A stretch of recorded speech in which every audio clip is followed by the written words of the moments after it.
Nós estaremos ministrando hoje acerca do tema A Caminho do Paraíso. É o tema dessa noite. E eu quero justificar o tema no livro do evangelista Lucas, capítulo 23, verso 39. Lucas, capítulo 23, versos 39 ao 43. Nós estaremos fazendo a leitura, em seguida orando e ministrando a palavra de Deus, irmãos. E o meu desejo nessa noite é que Deus mais uma vez possa falar de maneira poderosa aos nossos corações.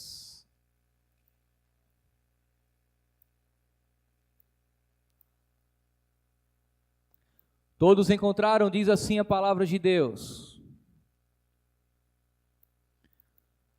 Um dos malfeitores crucificados blasfemavam contra ele, dizendo: Não és tu o Cristo? Salva-te a ti mesmo e a nós também. Respondendo-lhe, porém, o outro repreendeu, dizendo: Nem ao menos temes a Deus, estando sob igual sentença?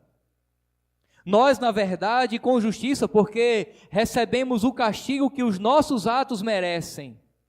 Mas este nenhum mal fez. E acrescentou: Jesus, lembra-te de mim quando entrares no teu reino. Jesus lhe respondeu: Em verdade te digo, que hoje estarás comigo no paraíso. Vamos todos juntos ler apenas o versículo 43. Vamos lá? Jesus lhe respondeu: Em verdade te digo, que hoje estarás comigo no paraíso. Vamos orar ao Senhor e permaneça com o texto sagrado aberto. Querido Deus, nós te louvamos por tua graça. Te louvamos por tua misericórdia, pelo teu amor que se renova em nossas vidas, por tuas misericórdias que são a causa de não sermos consumidos. Nessa noite, ó Deus, fala de maneira poderosa aos nossos corações. Ilumina as nossas mentes, nos dá entendimento para compreendermos aquilo que está escrito. Que a tua palavra, que é suficiente, a tua palavra, ó Deus, que é inerrante, possa de fato servir de alimento nessa noite, alimento para a nossa alma. Que não, ó Deus, venhamos sair deste lugar sem termos a plena certeza e a convicção de que o Senhor falou aos nossos ouvidos de maneira audível. Ó Deus, quanto a mim, usa-me como instrumento em tuas mãos. Falho, mas que o Senhor possa usar-me. Em nome de Jesus. Amém e amém. Em torno desse texto que acabamos de ler, irmãos, surgiram algumas lendas na tentativa de justificá-lo ou de explicá-lo. Uma das lendas mais bizarras é que, naquele momento em que Jesus está sobre os cuidados do seu pai José e da sua mãe Maria, fugindo para o Egito, naquele caminho de fuga, eles foram abordados por um bando de ladrões e salteadores. E se aproximando do menino Jesus, o filho do chefe daquele bando, ele ficou tomado de pavor e admiração pela beleza daquela criança. E teceu algumas palavras, abre aspas: Ó, o mais bendito de todos os meninos, se alguma vez chegar o momento de ser misericordioso comigo, lembre-se de mim e não esqueça essa hora. Assim diz a lenda, o ladrão salvou a vida de Jesus quando era bebê, encontrou-se com ele na cruz do Calvário e desta vez Jesus o salvou. Conta a lenda que aquele ladrão e salteador protegeu Jesus naquele momento e não permitiu que ninguém lhe tocasse a vida, mas lhe fez um pedido: quando chegar a minha vez, lembre-se de mim. Portanto, reza a lenda que aquele ladrão que se arrepende no momento da sua morte ao lado de Jesus, era exatamente aquele que protegera Jesus no caminho para o Egito, e Jesus, como uma dívida de gratidão, por ter sido livre da morte, resolveu então também retribuí-lo e salvá-lo. Mas você sabe que lenda é lenda. Na realidade, irmãos, isso não condiz com os fatos. Tudo isso não passa de lenda, de história com ES, de produto da criatividade humana e, portanto, não tem sustentação bíblica. Mas o que o texto verdadeiramente diz e nos ensina nessa noite? Como sempre, para entendermos o texto, vamos compreender o seu contexto. Jesus, irmãos, crucificado entre dois malfeitores, não se explica por lendas, por ficções, por crendices e invencionices da cabeça dos homens, mas se explica através da compreensão dos decretos de Deus, daquilo que Deus soberanamente institui desde a eternidade.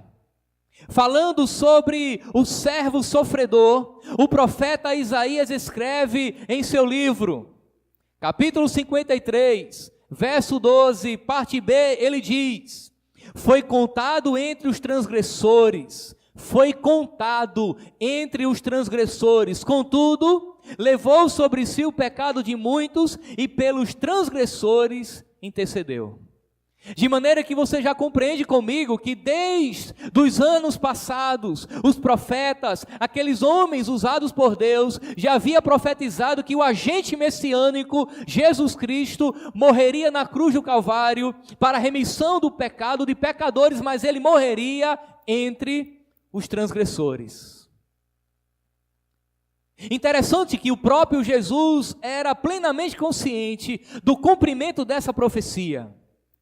Próximo de ser preso, ele disse, capítulo 22, do livro de Lucas, verso 37, ele diz: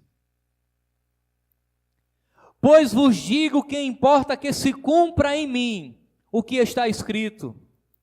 Ele foi contado com os malfeitores, porque o que de mim se refere está sendo cumprido. Jesus, irmãos, ele entendia, ele era plenamente consciente que deveria ser encontrado entre os malfeitores. Jesus seria encontrado entre transgressores da lei, entre pessoas perversas, porque assim estava profetizado, porque assim era o decreto e a vontade de Deus. Estando pela segunda vez, Jesus diante de Pôncio Pilatos, ele é preterido em relação a Barrabás, que recebe uma espécie de indulto de Páscoa. Era costume dos judeus, ou melhor, era costume dos romanos, soltar um prisioneiro por ocasião da Páscoa. Uma espécie de indulto pascal, não é? É festa, é celebração, então vamos libertar um preso. Jesus estava sendo acusado, e Pôncio Pilatos reconhece que não há nada que pudesse justificar a morte de Jesus, mas o povo do lado de fora clamava: crucifica, crucifica e solta Barrabás. De maneira que Jesus foi preterido em relação a Barrabás. Isso nos mostra que naquele momento Jesus era considerado pelos seus acusadores um prisioneiro de alta periculosidade. Após receber sua sentença de morte por crucificação, Lucas registra que a caminho do Calvário, junto com Jesus, também eram levados outros dois, que eram malfeitores. E esses dois estavam igualmente sendo também para serem executados com ele. E aqui está, irmão, se cumprindo o decreto de Deus, porque nada, absolutamente nada, acontece fora daquilo que Deus determinou. Como perguntei a semana passada, qual seria a resposta para a pergunta: quem levou Jesus à cruz? Resposta: o Pai conduziu o Filho à cruz. De maneira, irmãos, que apesar de todo o pavor da cruz, que apesar de todo o espetáculo terrível que acontecia na cruz, estava acontecendo exatamente aquilo que Deus determinara, e isso desde toda a eternidade. Não foi por acidente algum o fato de o Senhor da glória ter sido crucificado entre dois ladrões. Afinal de contas, irmãos, nada acontece por acidente em um mundo que é governado por Deus. Deus estava presidindo aquela cena, e é Ele quem preside a história de todos os seres humanos. Sejam coisas boas, sejam as tragédias da nossa vida, seja aquilo que a gente compreende ou aquilo que a gente não compreende, você tem que entender que Deus está presidindo e governando a nossa vida. Desde a eternidade, Ele havia decretado quando, onde, como e com quem seu filho deveria morrer. Afinal de contas, Deus não deixa nada a capricho dos homens. Tudo que o homem fez foi simplesmente o que de antemão Deus e o conselho da Trindade, ou Deus no conselho da Trindade, tinha anteriormente determinado.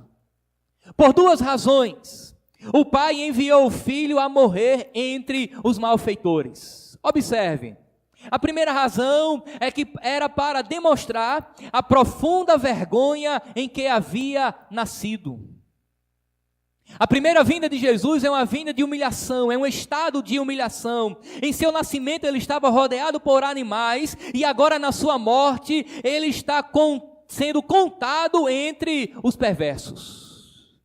Aponta para a sua humilhação. Ele é rodeado agora pela escória da humanidade. Segunda razão era para nos mostrar a posição que ele ocupou como nosso substituto. Ele havia ocupado um lugar que era nosso, o lugar de vergonha, o lugar dos transgressores, o lugar dos criminosos condenados à morte, e ali ele está ocupando o nosso lugar. Quero lhe chamar a atenção para a grande verdade nessa noite. É que o Cristo crucificado na cruz do Calvário, Ele salva pecadores arrependidos e os conduz ao paraíso de Deus. O Cristo crucificado, na cruz do Calvário, Ele salva pecadores arrependidos e os conduz ao paraíso de Deus. Mas para compreendermos essa caminhada para o paraíso, eu quero lhe chamar a atenção, em primeiro lugar, para um pecador que representa todos os pecadores. Observe no texto que lemos.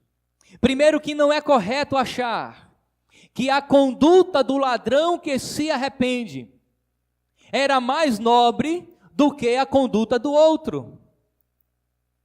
É de grande importância, irmãos, reparar que sempre foram igualmente pecadores. Não há absolutamente diferença nenhuma do ladrão da direita para o da esquerda, do da esquerda para o da direita. Afinal de contas, é o que o apóstolo Paulo diz, que todos pecaram e estão separados da glória de Deus. Nós não temos um bom e outro ruim, nós temos dois igualmente perversos. O evangelista Mateus registra em seu livro os insultos dos sacerdotes, dos escribas, dos anciãos, e nos diz que os mesmos insultos que lhes diziam também os ladrões que haviam sido crucificados com eles. Aqueles dois ladrões faziam coro com os demais que ali estavam, escarnecendo de Jesus, impiedosamente escarnecendo de Jesus, mandando Jesus descer da cruz, salvar a si mesmo, clamar por Elias. Eles também escarneciam com aqueles que passavam debaixo e meneavam a cabeça ou balançavam a cabeça, fazendo pouco do crucificado naquele momento. Era terrível, irmãos, a ação desses homens. À beira de partir para a eternidade, eles se unem aos inimigos de Cristo no terrível pecado de escarnecer dele. Isso, amada igreja, é uma forte demonstração da depravação moral, da depravação espiritual de toda a humanidade. É uma prova da inimizade natural da mente carnal contra Deus. Não há um amigo de Deus. O que há são inimigos de Deus. De maneira que aqueles ladrões são um exemplo perfeito da realidade de cada pecador não salvo. Há a mesma natureza perversa, a mesma inimizade contra Deus e seu Cristo presente no coração de todo aquele que não conhece a Deus, que não tomou ainda conhecimento de uma relação íntima com Deus, que não se prostrou diante de Deus, que não se arrependeu dos seus pecados, recebendo o Salvador crucificado como seu Salvador. Jeremias capítulo 17, verso 9, diz o profeta: enganoso o coração, mais do que todas as coisas, e desesperadamente corrupto, quem o conhecerá? O apóstolo Paulo, escrevendo a sua carta à igreja em Roma, capítulo 8, verso 7, ele diz: por isso, o pendor da carne é inimizade contra Deus, pois não está sujeito à lei de Deus, nem mesmo pode estar. Amados irmãos, essa é a real condição dos que ainda não conhecem a Deus.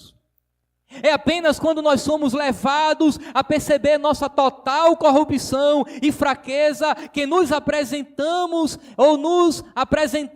e apreciamos a Deus a ponto de buscá-lo. Um pecador impenitente, um pecador que ainda não conhece a Deus, ele escarnece de Deus com as suas palavras, com as suas intenções, as motivações mais espúrias do seu coração. Se você está aqui nessa noite e ainda não conhece a Jesus como seu Salvador, honesto eu não seria com você se eu não lhe dissesse que até então você é inimigo de Deus e a sua conduta escarnece da sua glória. Mas eu quero lhe chamar a atenção a uma outra realidade aqui, porque há um forte exemplo de arrependimento e fé. O arrependimento, diz um estudioso chamado Arthur W. Pink, o arrependimento constitui em uma mudança de mente seguido por um desgosto profundo e abandono do pecado. Arrependimento é uma mudança de mente seguido por um desgosto e abandono do pecado, de maneira que aquele que se arrepende, ele abandona o pecado. Aquele que se arrepende, ele dá uma volta, ele se submete a uma mudança de mente. E consequentemente as suas ações também são modificadas, porque ele compreende que aquilo era totalmente inadequado, ele compreende que aquilo era totalmente absurdo diante de Deus, e agora o seu desejo é para Deus. E nós temos, portanto, aqui um exemplo de arrependimento e fé. Amados irmãos, sem dúvida Deus é soberano em salvar quem Ele quer, mas a Bíblia também dá ênfase à responsabilidade humana. Os homens têm que se arrepender diante de Deus. Nós cremos que Deus é soberano, que Deus decreta, predestina, elege desde a eternidade aqueles que hão de herdar a salvação. Contudo, cremos também que Deus exige do pecador arrependimento e fé. Como associar as duas coisas, nós não teremos a capacidade de resolver, mas o Deus que elege é o Deus que também diz: se arrependa e creia no Evangelho. Nós temos que nos arrepender, e é exatamente o que achamos aqui no caso do ladrão em 6 passos. Primeiro, ele se preocupa com a atitude ímpia de seu companheiro em desrespeitar Jesus. Ele diz: tu nem ainda temes a Deus estando na mesma condenação? Ele reprova o seu companheiro do lado. Você nem teme a Deus, você está na mesma condenação. Ele aqui, irmãos, se preocupa com a atitude ímpia do outro. Segundo, ele revela pleno conhecimento de seu próprio pecado quando diz: nós, na verdade, com justiça, porque recebemos o que nossos feitos mereciam. Ele olha para o outro e diz: olha, nós dois temos razões e motivos de sobra para estarmos aqui sendo condenados. Quando ele faz isso, irmãos, ele está reconhecendo o seu próprio pecado, ele está reconhecendo que é um pecador, ele está reconhecendo que está errado. Terceiro passo, ele confessa a inocência de Jesus, quando ele olha e diz: mas este nenhum mal fez. Nós temos razão de estar aqui, mas este aqui mal nenhum fez. Quarto passo, ele demonstra fé no poder de Cristo para salvá-lo. Ele se voltou para alguém que sofria de maneira agonizante e reconheceu como Senhor ao declarar sua crença de que Jesus possuía um reino. Quando ele diz: lembra-te de mim quando entrares no teu reino, ele está reconhecendo que Jesus é Senhor, porque quem reina é rei, e quem tem reino é rei, quem é rei tem reino. Logo, ele é soberano e Senhor. Lembra-te de mim quando entrares no teu reino. Ele está dizendo: Jesus, tu és Senhor, Jesus, tu és soberano, o Senhor reina sobre todas as coisas. Quinto, ele clamou a Jesus. Ele clamou a Jesus, irmãos, quando pendurado na cruz, e suplicou mesmo naquela hora que pensasse na sua alma: Jesus, lembra-te de mim quando vires o teu reino. Ele clama a Jesus, ele pede a Jesus por clemência: lembre-te de mim quando vires o teu reino. E daí agora ele dá um sexto e último passo, ele tem uma atitude de humildade. Ele implorou para ser lembrado por Cristo. O ladrão, irmãos, ele não pediu qualquer ato glorioso, ele não pediu para ser retirado da cruz, para terminar com aquele sofrimento. Se Cristo se lembrasse dele, isto seria o bastante. Lembra-te de mim, lembra-te de mim. E daí, irmãos, o que é que nós aprendemos aqui? Aprendemos que todo pecador arrependido deve demonstrar evidências concretas do seu arrependimento. Deve se arrepender, mas deve evidenciar esse arrependimento em ações, em palavras. É bem verdade que diante da face da morte, ou em face à morte, nem todo mundo tem condições de evidenciar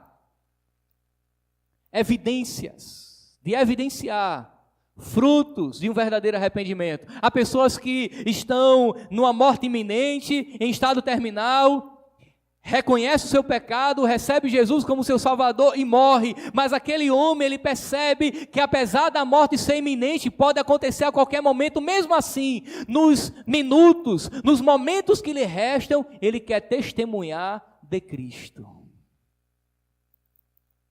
Há alguns que se dizem salvos, mas não encontramos, irmãos, nestes o mínimo de evidência. Não há abandono de práticas pecaminosas, não há mudança de comportamento, não há desejo pelas coisas de Deus, por seu reino e por justiça. Por fim, não há nenhum anelo pelo céu de gozo e glória prometido por Cristo. Tem pessoas que já servem a Deus há 1, 2, 3, 4, 5, 6, 7, 8, 9, 10 anos, e nós não observamos o mínimo que evidencie que de fato ali há uma nova criatura. Mas se eu e você, se nós somos verdadeiramente salvos, se reconhecemos que somos pecadores, irmãos, nós temos que evidenciar esta salvação. Amada igreja, na minha perspectiva, tais pessoas, elas revelam muito mais um sentimento religioso do que um novo nascimento de fato. Estão superlotando as igrejas, mas não são salvas. E aí a pergunta agora que cabe é: o que acontecerá quando tais pessoas estiverem em face à morte? Imagine que você tem a partir de agora alguns minutos de vida, que a sua morte está decretada, já foi dado o veredito, foi decretado que nós não viveremos mais do que 1 ou 2 horas, e daí qual seria então a nossa reação? De arrependimento e fé? De evidenciar confiança verdadeira, frutos dignos de arrependimento, nos últimos momentos que restam de vida, ou nos desesperaríamos por não termos convicção de para onde vamos? Aquele ladrão arrependido, ele nos dá uma aula de como se deve um pecador arrepender. De como admirar a glória de Cristo, mesmo em face à morte. A pergunta é: e você e eu, nós que estamos aqui esta noite, qual seria a nossa atitude? Você que está aqui nessa noite e porventura ainda não tem convicções firmadas em Deus, ainda não tem convicção de uma verdadeira salvação, tem incertezas acerca do seu futuro eterno, qual seria a sua reação estando diante da morte? Quero que você saiba que Jesus veio ao mundo para salvar pecadores. Jesus não veio ao mundo para salvar pessoas boas. E não se irrite de mais uma vez eu lhe chamar de pecador, porque eu também sou pecador. O que nós somos na realidade são pecadores. A diferença é que alguns se arrependeram e outros ainda não. Mas aqueles que ainda não se arrependeram, Deus, Jesus, ainda dá a oportunidade de que haja arrependimento para que haja salvação. Mas entenda, Jesus veio salvar pecadores. Pecadores, irmãos, que realmente tomaram o lugar de pecador diante de Deus, pecadores que estão cientes de que estão perdidos e arruinados, e o seu único recurso é o crucificado. A cruz do Calvário, a salvação de Deus, o Evangelho em carne, na cruz, tomando lugar de pecadores para que haja salvação. Entenda isso. Só há um único caminho, só há uma única verdade, e a vida que é Jesus Cristo. Eu quero lhe chamar a atenção a um maravilhoso caso de iluminação espiritual, porque é fato que aquele pecador, aquele malfeitor arrependido, não chegou a essas conclusões por ele mesmo. Se é verdade que nós temos que nos arrepender, é verdade também que o Senhor Deus da glória, através da manifestação do seu Espírito, nos conduz ao arrependimento. Ele não chegou a essas conclusões por ele mesmo. O que aconteceu ali, irmãos, foi um ato de iluminação espiritual, Deus conduzindo aquele homem a reconhecer a sua necessidade de salvação. E daí é maravilhoso observar o progresso feito por aquele homem naquelas poucas horas de agonia. Primeiro, ele expressa a sua crença em uma vida onde a retribuição seria dada por um Deus justo. Na frase, tu nem ainda teme a Deus, ele passa, irmãos, uma severa reprimenda em seu companheiro, como quem diz: como ousa você insultar esse homem inocente? Lembre-se que brevemente você terá de aparecer diante de Deus e encarar o tribunal infinitamente mais solene do que aquele que o sentenciou para ser crucificado. Deus é para ser temido. Fique quieto, se oriente. Ele entende, irmãos, que deve um dia se apresentar diante de Deus, diante de um tribunal. E a retribuição será dada pelo próprio Deus. Mais uma vez ele viu a sua própria pecaminosidade. Ele viu que o pecado merecia punição, que a condenação era justa. Isso foi, irmãos, algo que seu companheiro não confessou nem reconheceu. É importante que quando um pecador se arrependa verdadeiramente diante de Deus, ele se arrependa compreendendo que Deus está recebendo ele quando Deus tenha o direito de condená-lo eternamente. Que ele está sendo recebido não por méritos, mas pela graça. Porque Deus não recebe pecadores em sua presença, a não ser que o sangue de Jesus esteja sobre ele. Reconhecer quem somos, olhar para a nossa própria miséria espiritual, é necessário, irmãos, para que haja um verdadeiro arrependimento. E daí estou dando ênfase nisso, porque o pecador só se arrepende se ele aprender do que ele tem do que se arrepender. Porque enquanto nós acharmos que não temos pecado, enquanto nós acharmos que somos as melhores pessoas da face da terra, que Deus certamente levar em consideração todas as nossas boas obras, por isso que Ele irá abrir as portas do céu e nos receber por méritos, porque fizemos isso, fizemos aquilo, fomos isso ou fomos aquilo, nós nunca seremos recebidos. Mas quando reconhecermos que não somos nada, que não temos nada para oferecer a Deus, aí a graça se manifesta. Ele testemunha da impecabilidade de Cristo. Quando um pecador reconhece que Cristo é impecável, que nele não há nenhuma falha moral, nós só temos uma resposta para justificar tal ato. O próprio Deus iluminou a sua mente. Este nenhum mal fez. As palavras dele, são as palavras dele. Judas foi levado a dizer, no momento pós-traição, ele diz, traí sangue inocente. O próprio Pôncio Pilatos testificou, nenhum crime eu acho nele. Irmãos, se todos testificavam que ele não era um malfeitor, por que ele foi à cruz? Porque o Pai o levou à cruz para salvar a mim e você. Ele evidencia e confessa também a divindade de Jesus. Ele diz, Senhor, lembra-te de mim. E quando ele diz Senhor, a expressão é uma referência à divindade. E daí, irmãos, movido pela fé, esse ladrão reconhece o senhorio de Cristo.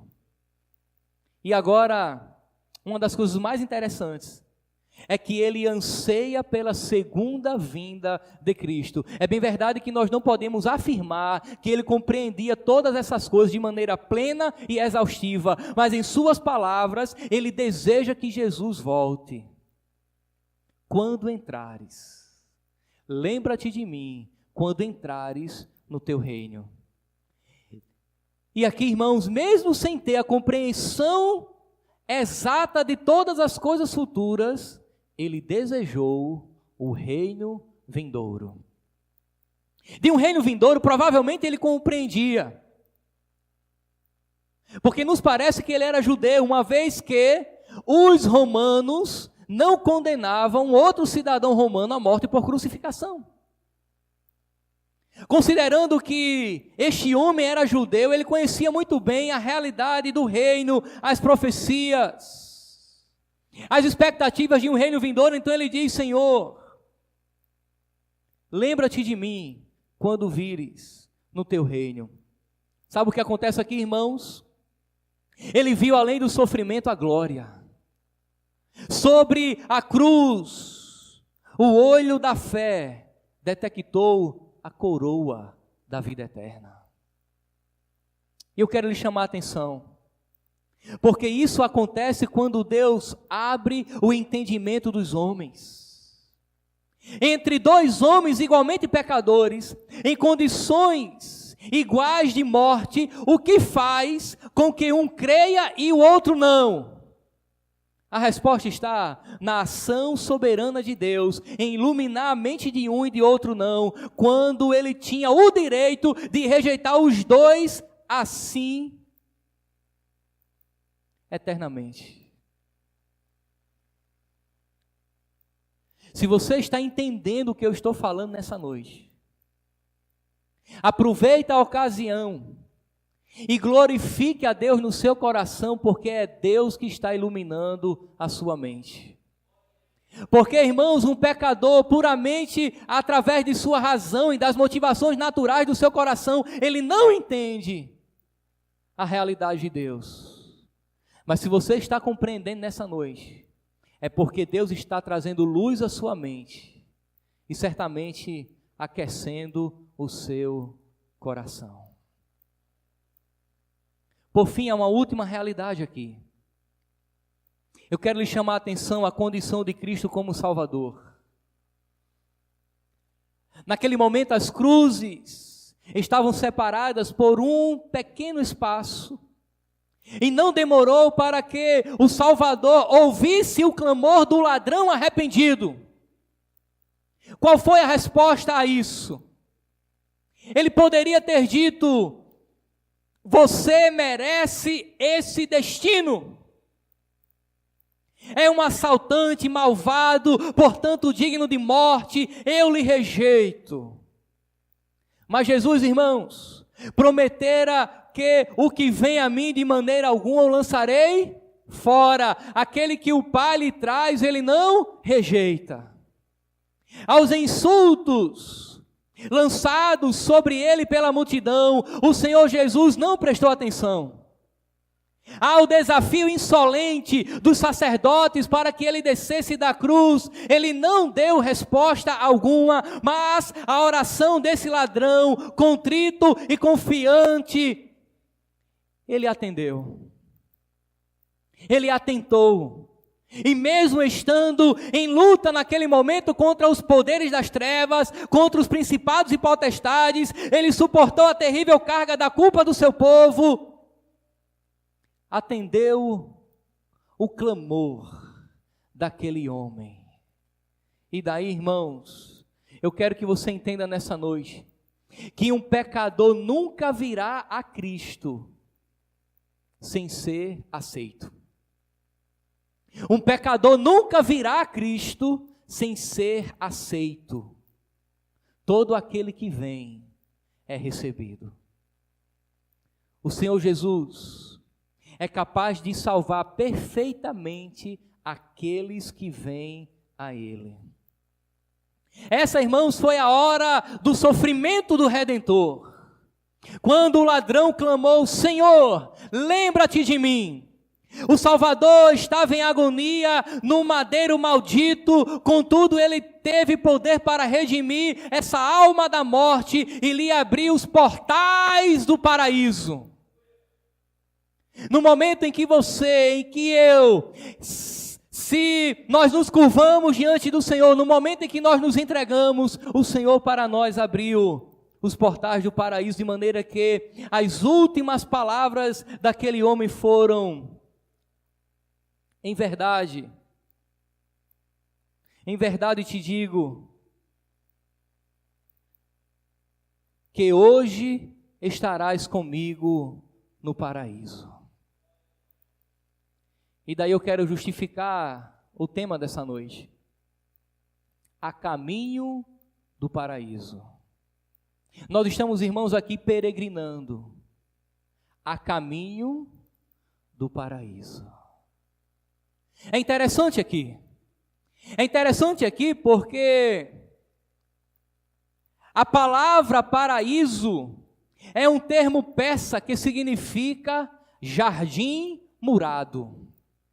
Quando um rei persa queria honrar de maneira especial a um de seus súditos, ele convidava aquele súdito, aquele vassalo, a acompanhá-lo, a passear pelo jardim.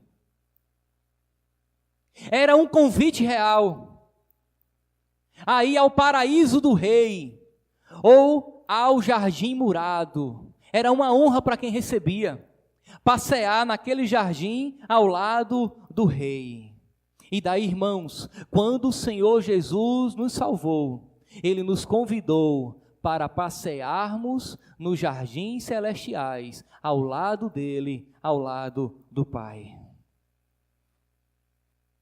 Jesus, irmãos, Ele promete aos pecadores muito mais que a imortalidade.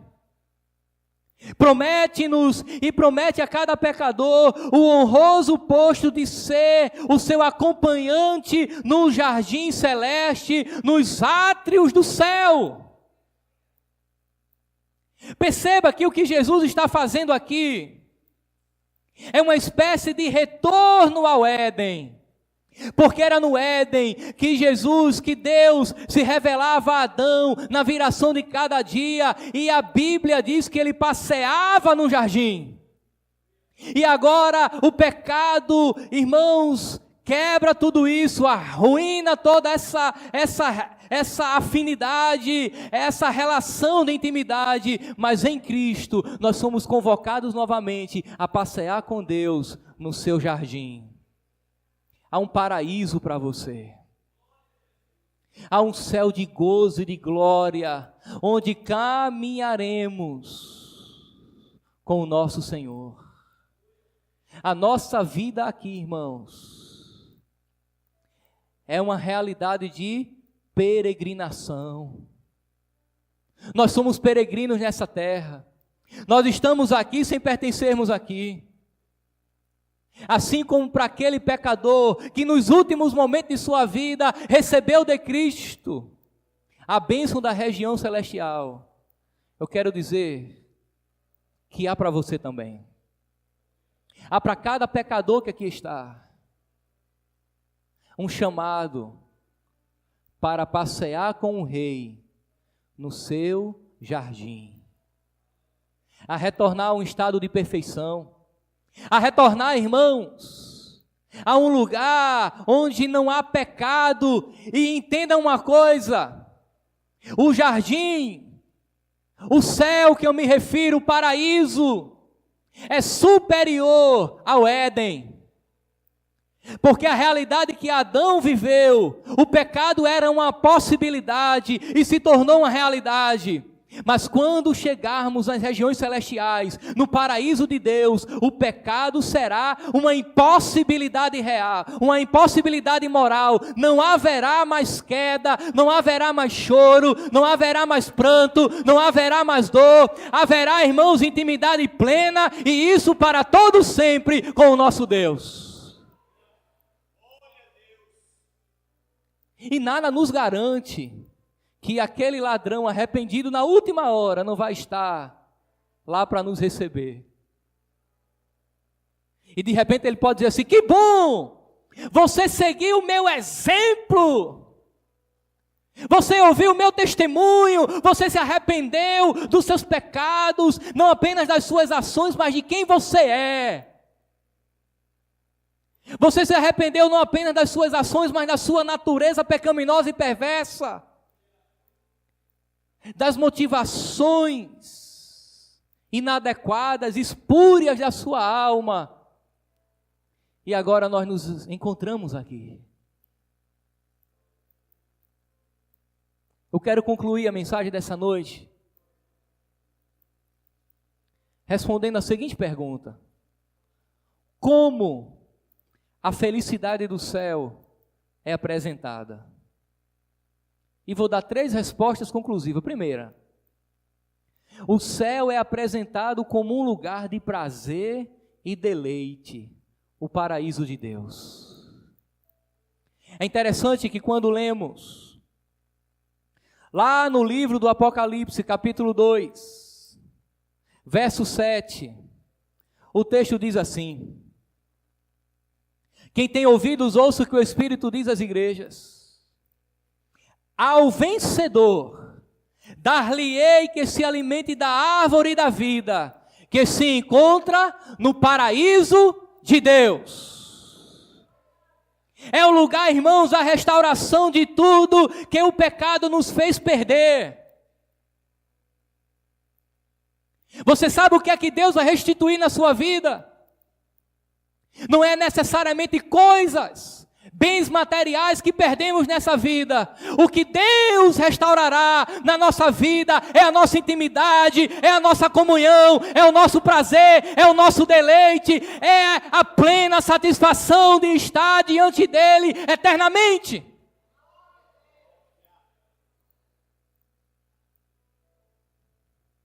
Em Cristo, irmãos, recebemos a restauração que foi perdida em Adão. Temos um paraíso celestial. Terceira resposta.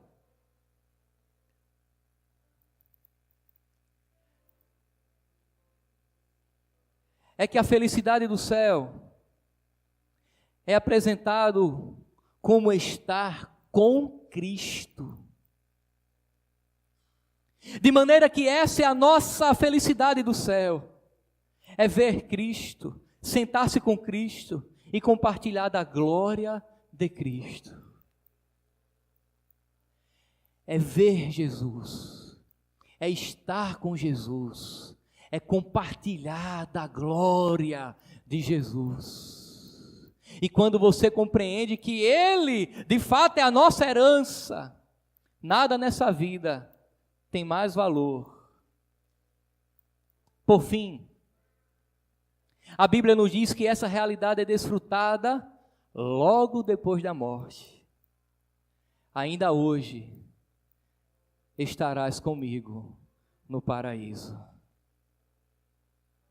A alma dos fiéis, depois da morte, parte para a alegria e felicidade eterna.